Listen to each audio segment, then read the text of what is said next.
Maliyan po at i-deliver na po namin yung dishwashing ni Mrs. Kabady. Bali 10 bote po yun mga ka-page. Yan.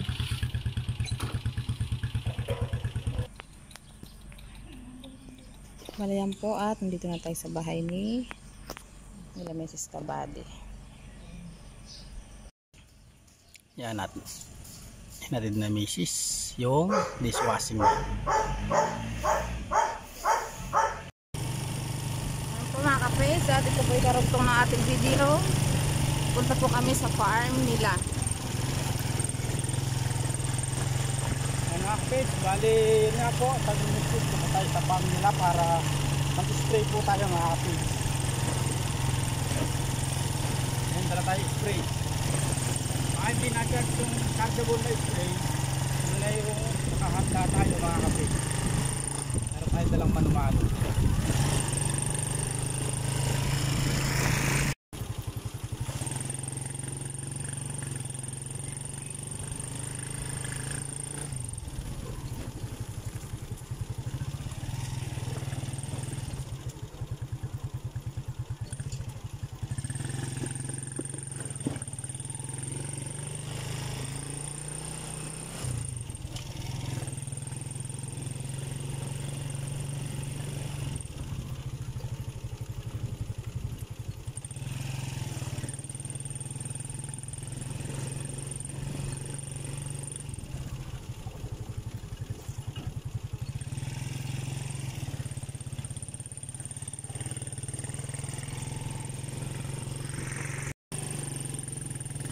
Yan at dito na po tayo sa farm nila.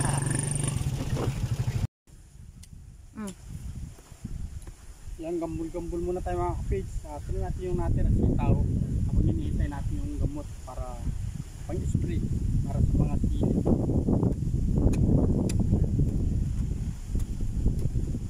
Ang hangin ah.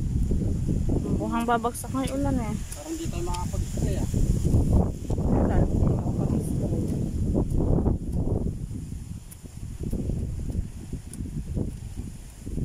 Ayan na ata si Lolo pressure. Low pressure. Andyan na pala sila Ate Maricel.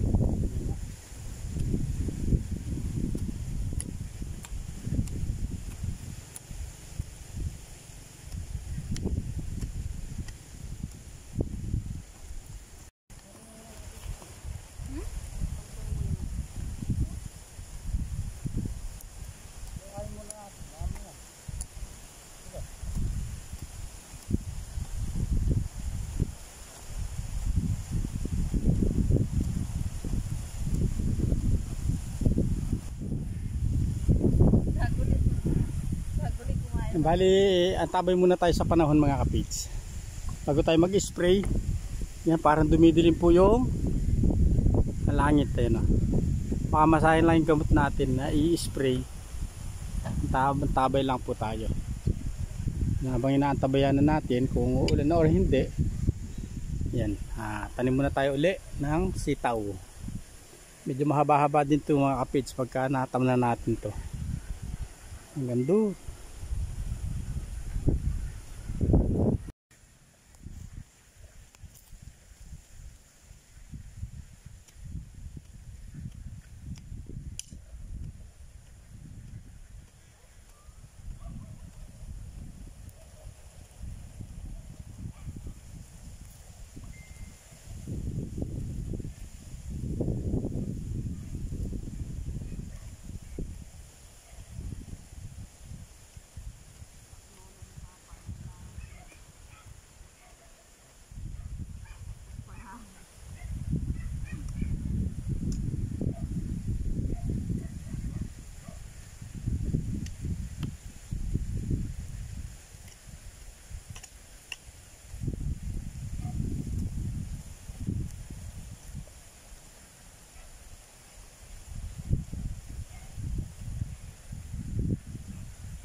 Yan po at titigla tayo ng gamot.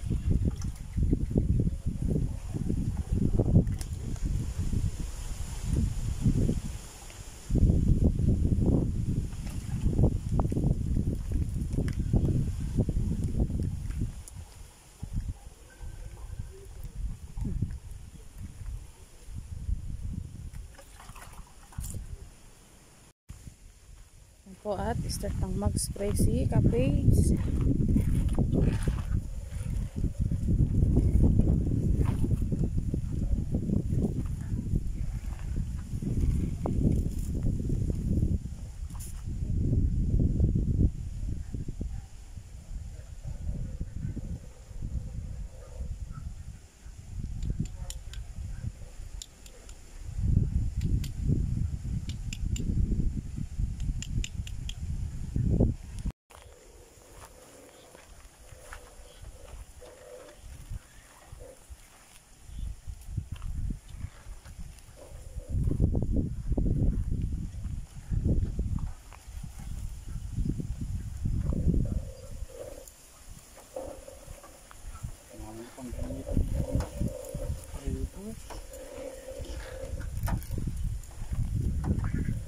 Ganda yung bug ah.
Tuloy-tuloy pa rin sa pag-spray. Gawa ng mayroon na pong naninira sa talbos ng silik. Mayroon na pong uod.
Mga bali yan, oh. Ayan, mga aso to, oh.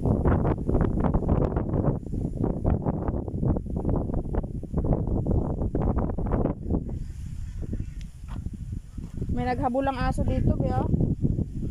May mga apak eh.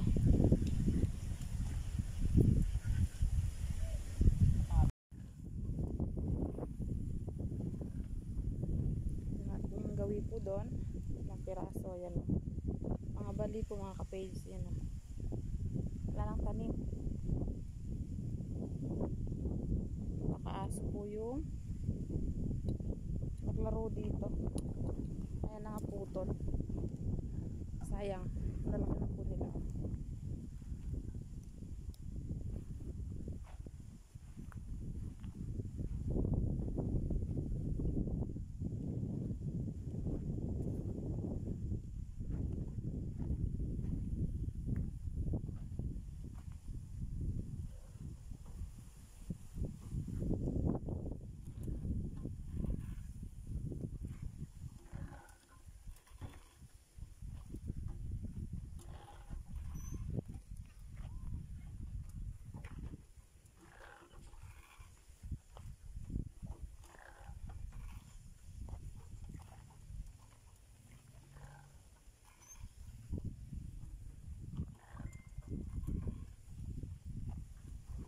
Kung nagputol naman si Kuya Eman, di naman siguro ganito kalaki yung puputulin niya.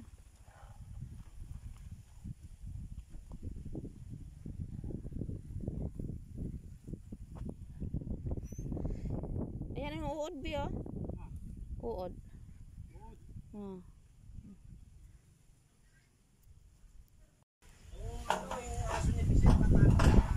Ayan po, ah. Timpla po ulit para po dun sa dulo.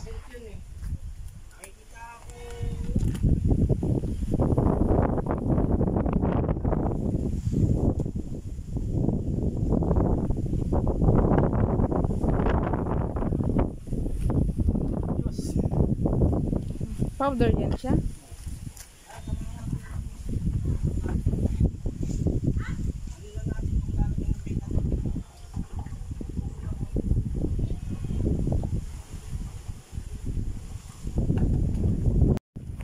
Ayan po, at dito na kami sa dulo. Sayang naman po yung ano, nakaputol ng aso. Putol ng aso yung ibang baling po yung uod, mga kapitsa.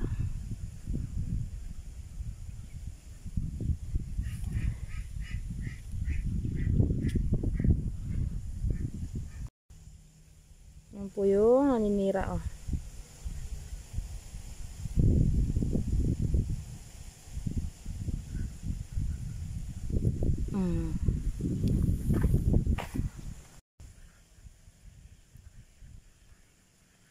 Yan po mga kapage. Yan. Patay ka ngayon. Yan po. Dahil na-spray yan. Sila basag sila. Yan, at maliit pa lang naman po, oh. May naninira na. Starting pa lang yan sila mga kapage, oh. Yun. Yari ka sa akin.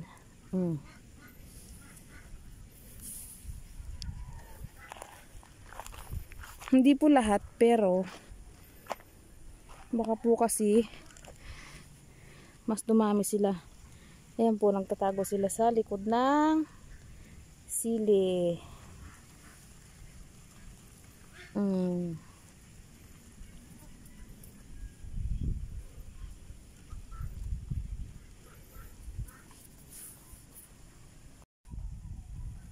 Balen si kapage at dalawang tudling na lang. Bali 5 tudling lang po kasi yung dito sa dulo. So mabilis lang naman pong matapos.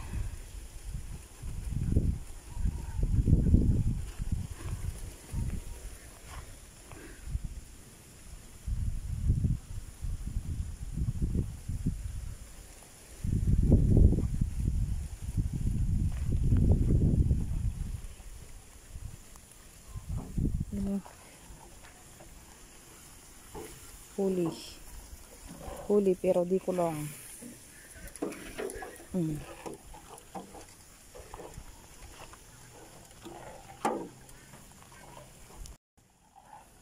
Sa ilalim ng dahon sila nakatago ngayon eh.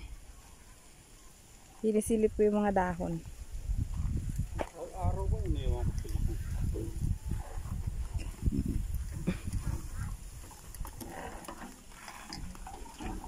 Pero hindi mabaho yung gamot, no?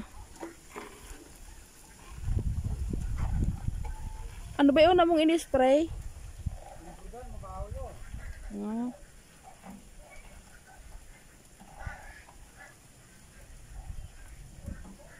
Yan po at last na lang po yung tudling na in-spray ni Kapage.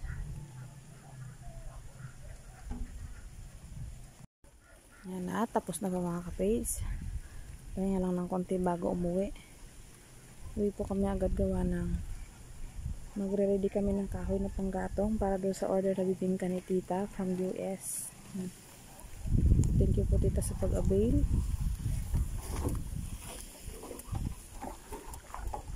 At na-deliver na rin po namin kanina yung 10 boteng dishwashing na order ni Mrs. Kabady. So, okay na tayo sa dishwashing. Dito naman po tayo sa bibingkang Bisaya. Ayan. Bali may order po sa atin ng 100 pieces na bibingkang Bisaya. Tapos si Tita from US. Tapos si Mrs. Kabady, order din po siya ng 75 piraso. Tapos meron po tayong ibang pa-order. Kaya kailangan po namin mag-ipon ng kahoy na panggatong. Baka po Friday magpagluto na po kami. Umiinit po kasi, tsaka minsan umuulan kahit may araw. So ngayon nagpapatuyo po ako ng kahoy dun sa bahay. Bali dadagdagan ko na lang po yung kahoy na binibilad ko po doon para baka bukas na lang kami makabili ng ingredients. Tapos baka Friday makapagluto tayo Friday ng umaga. 1 eternity later. Ay mga Kapage, natapos na po tayo. Bago pa siguro umulan, talab na yung gamot natin sa nag-spray natin mga Kapage. Mag-ano tayo niyan? Mangahoy tayo. Baka mangahoy po kami ni Mrs. mga Kapage. Marami po siyang order na putong, anong tawag doon? Puto bingka. Bibingkang Bisaya. Bibingkang Bisaya mga Kapage. Bali nag-order nasa 200 pieces na siguro, kulang-kulang 200 pieces mga Kapage.